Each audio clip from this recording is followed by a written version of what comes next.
So in today's video lecture, we would be deriving the general mole balance equation. And in the previous video lecture, we have already said that mole balance is one of the 5 pillars of chemical reaction engineering.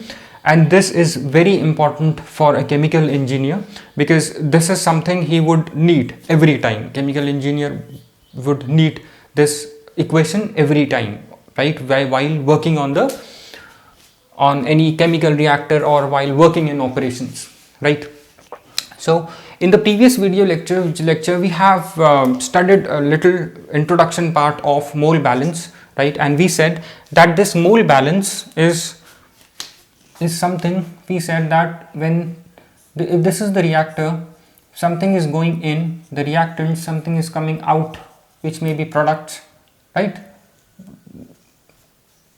And this product may require further purification, right? So what is before and what is happening inside the reactor, right? How does the chemical reaction is affected by various factors like temperature, catalytic activity or concentration, right? Pressure.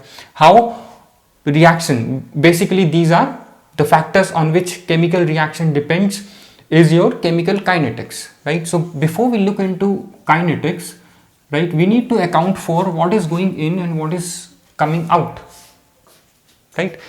This is achieved by mole balance, right? This accounting of what is going in the reactants and what is coming out, right, is done via your mole balance equation, right? And basically what we are doing is we may be required to know how much time will it take, right, for the reactant to convert into products, right? Or how much volume is required, right, to convert this much of product into this to convert this number of reactants into products, right?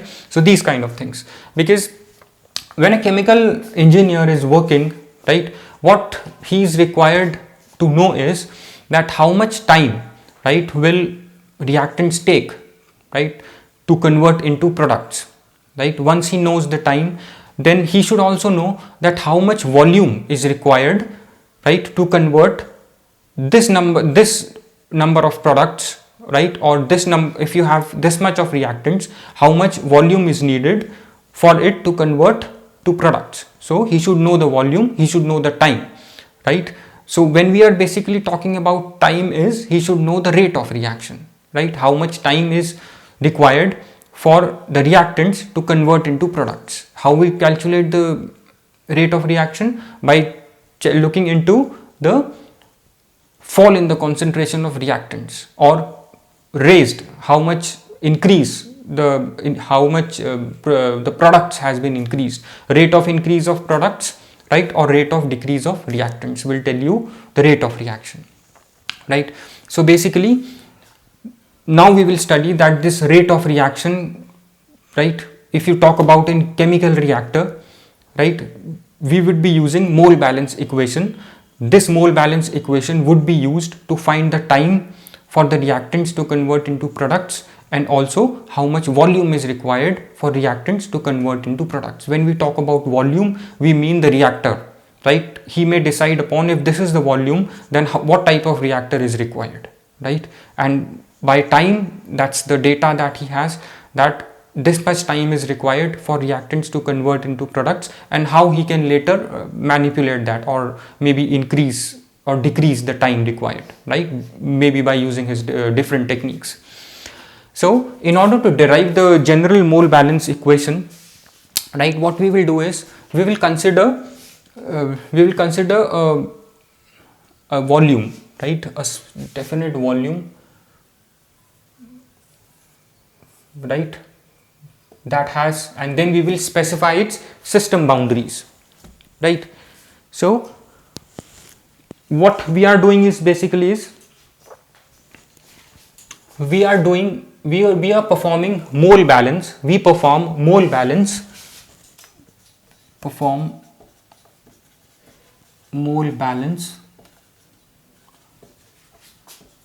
on chemical species entering the system. Chemical species entering the system. The system is your reactor. So whatever reactants are entering in the reactor, you can apply mole balance on it, right? So let's look, now we will look into the derivation of mole balance equation. We will consider a system boundary, right? And then we will define the boundary. We need to define the system, the boundary, right, of this system, right? And the volume enclosed by this system boundary, right, is your system volume, right? Let's say this is V, right? Now the way to understand this is, this system boundary or your system volume, right, is your volume which is inside the reactor, right? Now we will see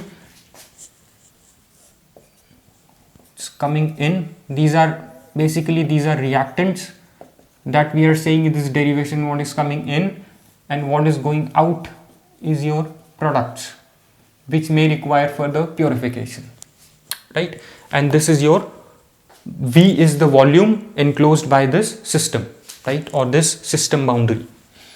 Now mole balance equation at any time t, right, mole balance equation on species J, let the species that is entering into the system is J, right? Now we need to perform mole balance on this species J at any time t, right? So it would be rate of flow of species J into the system, right? Rate of flow into the system, right, at any time t, plus minus rate of flow out of the system, right, plus rate of generation inside the system volume V, right, rate of generation of species J by chemical reaction within the system, rate of generation of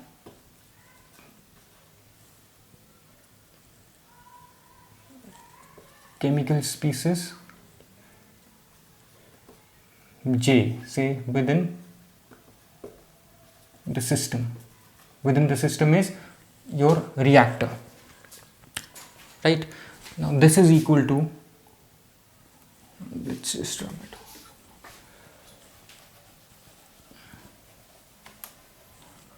This is equal to rate of accumulation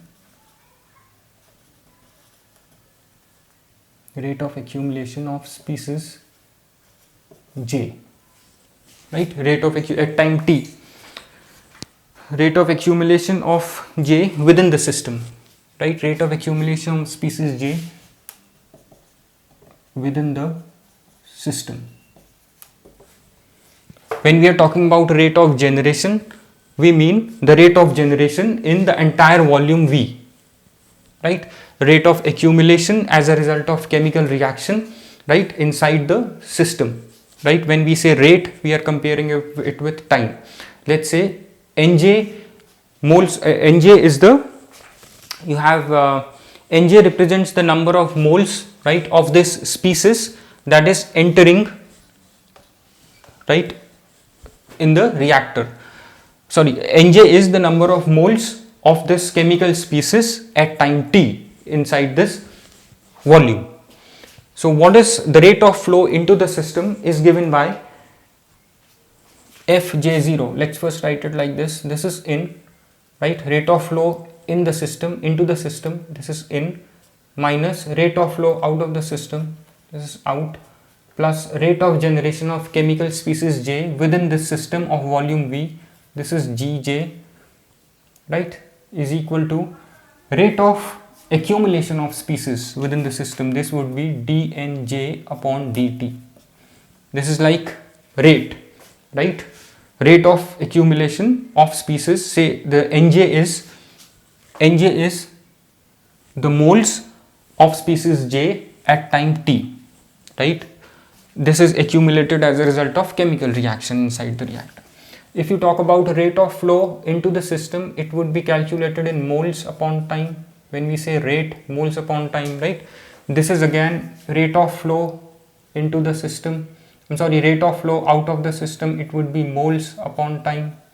Now here, when we are talking about rate of generation of species J, right, it would be again moles upon time. But when we talk about, when we would be talking about this rate of generation in the entire volume, it would be, this would be multiplied by total volume. First we will find the rate of generation per unit volume. Once we get the rate of generation per unit volume, then we will multiply it with the total volume to get the total generation, rate of generation, right? And this is again rate of accumulation would be moles upon time, right? These are the units. Now we will consider two things. First is when the system variables, since a reaction is occurring inside the reactor, so what are the factors, right, on which a reaction depends? Its temperature, concentration, maybe catalytic activity, pressure, right? When all these variables are same throughout this volume, throughout the system volume, right? When the system variables like temperature, catalytic activity, right, and your concentration, right, is same or is uniform, when the system variables, let's say, are uniform throughout the system volume,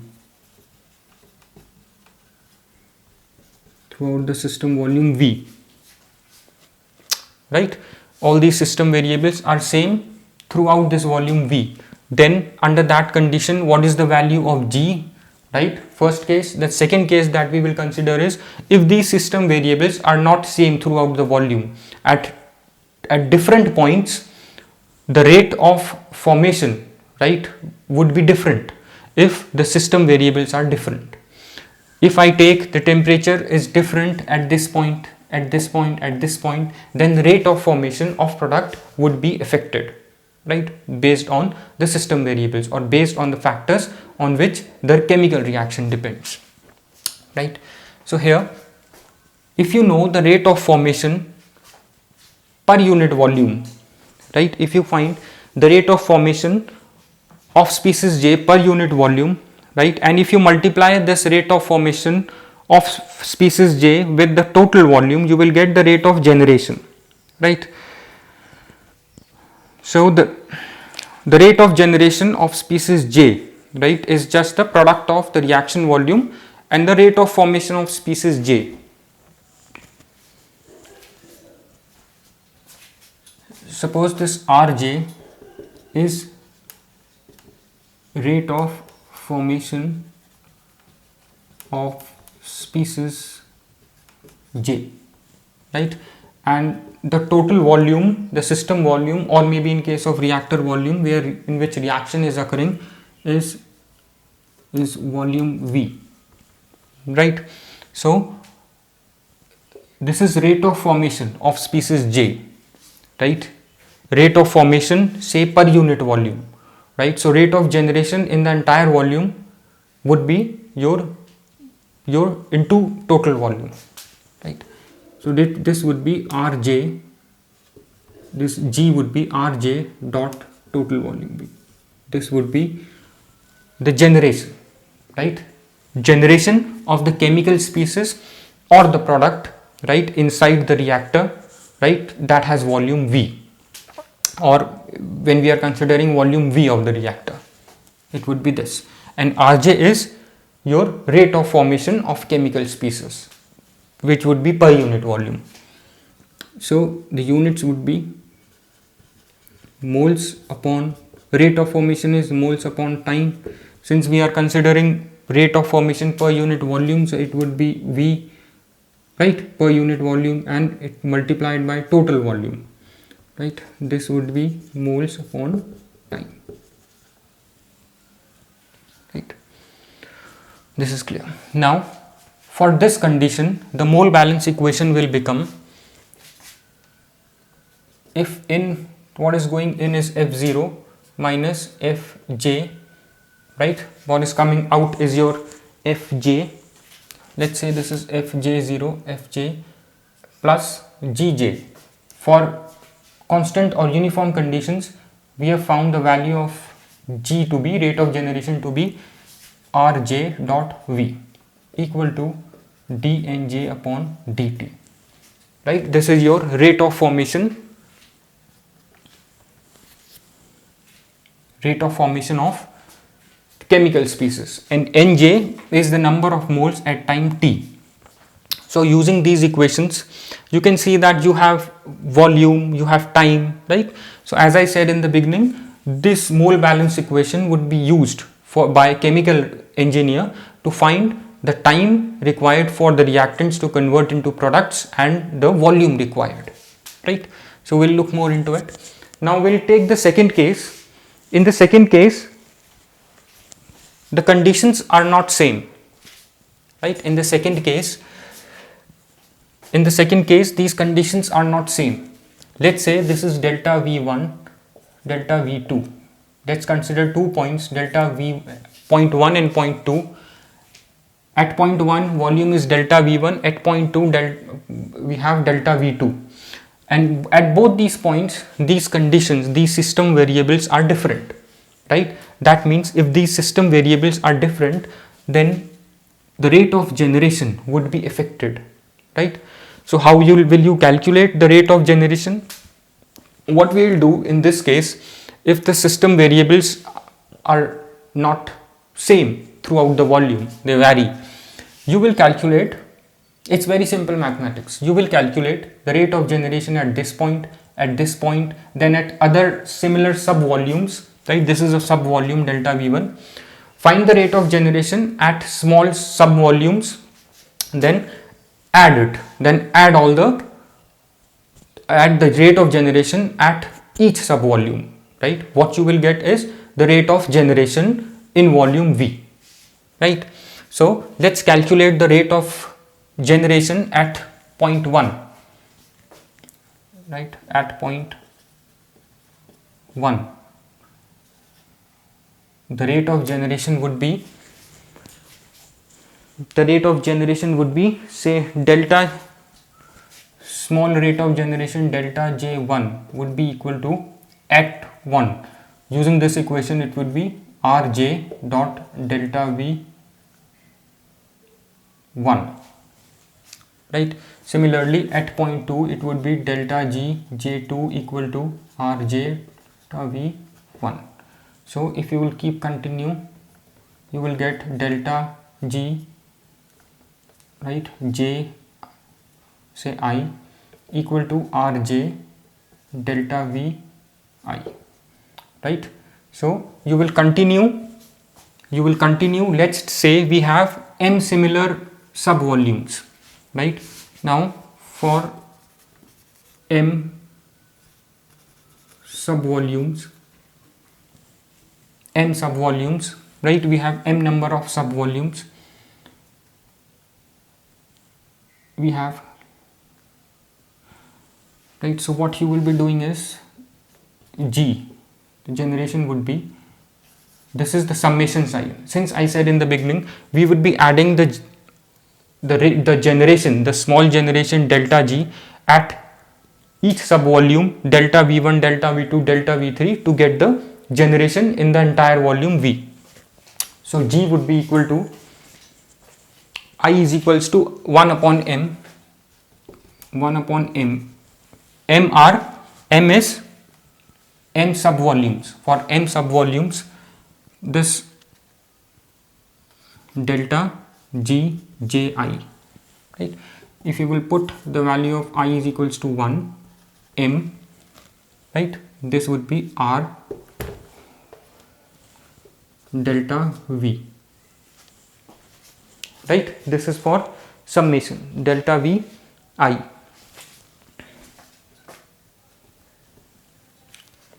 right?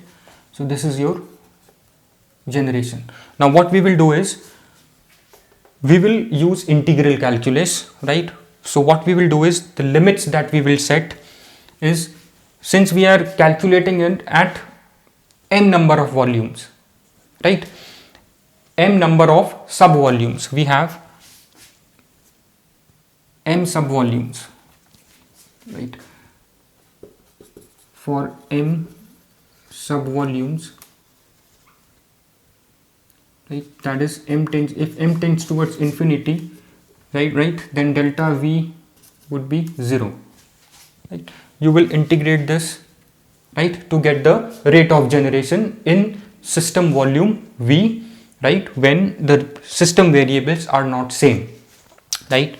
So it would be in place of gj, what you would be basically doing is, you will just integrate it. Summation would be replaced by, this is the simple integration that you have done, right, from 0 till v, right? Then r dot dv, rj dot dv. So this is for cases when the system variables are not uniform throughout the system. So you will replace it with fj0 minus fj plus rj dot v. I'm sorry, we would be putting here 0 to v rj dot dv is equals to dnj upon dt, right? These are the two mole balance equations. So what it represents, what it basically represents is, and it's an integral form, right? What I've mentioned here is like this is an integral form, right? So this is an integral form to yield a form of general mole balance equation, right, for any chemical that is entering, leaving, reacting and accumulating. So this equation, these two mole balance equations are for this, and specifically this one is the integral form for any chemical species entering, leaving, reacting within the system volume, right? Now you will be applying this mole balance equation on different reactors, right, that you are choosing for the industrial production of manufacture, or industrial manufacture of chemicals, right? So whichever reactor you will choose, right, you have to put the value of fj0, right, what is coming in, what is coming out, and this rate of generation, and thus, right, based on different reactors, right? And using this equation you can find the time, right, that is required for reactants to convert into products, right, or the reactor volume, right? Upon evaluation of these equations, right, when you will solve it, actually when you evaluate these equations, what you will find is, you will find the volume and time for reactants to convert into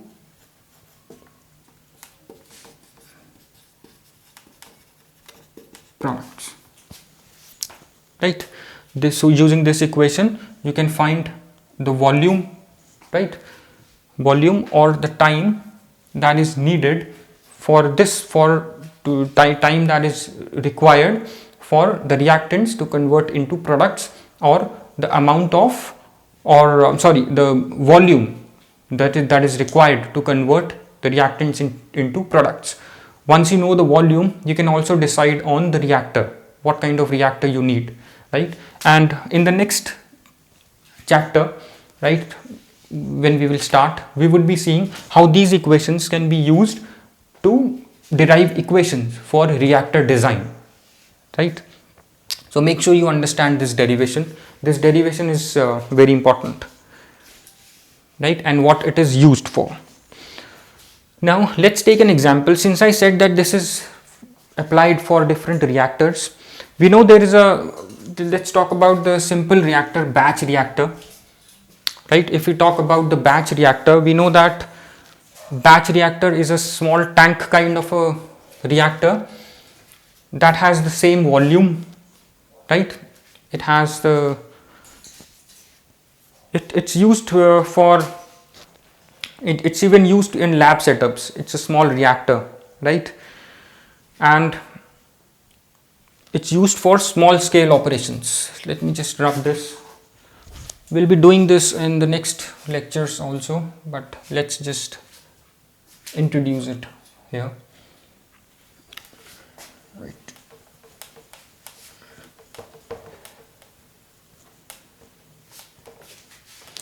So let's the batch reactor, this is how it will look like.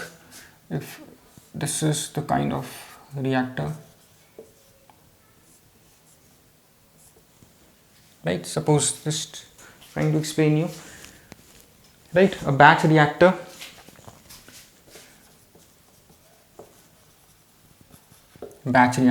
this is how it looks like, right? So if you look at this, there is nothing.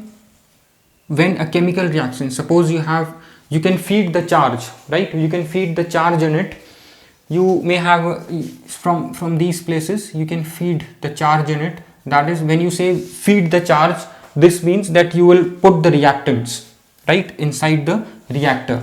You see that when the reaction is taking place, if you look at this equation, this Fj0, which represents rate of flow, right, rate of flow, that is what is going inside the reactor, and this Fj represents, or out, this represents the rate of flowing out, right, rate of flow out of the system. This rate of flow into the system and rate of flow out of the system is at the time of chemical reaction. When chemical reaction is taking place, then what is the rate of flow of species into the system and the rate of flow of species out of the system. The important thing is at the time of chemical reaction is taking place.